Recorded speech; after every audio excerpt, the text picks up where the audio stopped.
একটা কথা মনে রাখবেন, গোপনে জিনা করলে তিনটি বিপদ আসবেই আসবে। তিনটা মুসিবতের মধ্যে পড়তেই হবে আপনাকে। জিনা অত্যন্ত ভয়ঙ্কর একটি গুনাহ।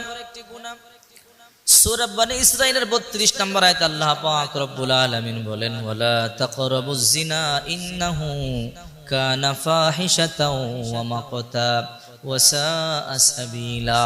এ মন্দ পথ। ওয়ালা তাকরাবুজ জিনা ইন্নাহু কানা ফাহিশা ওয়া মাকতা ওয়া সাআ সাবিলা।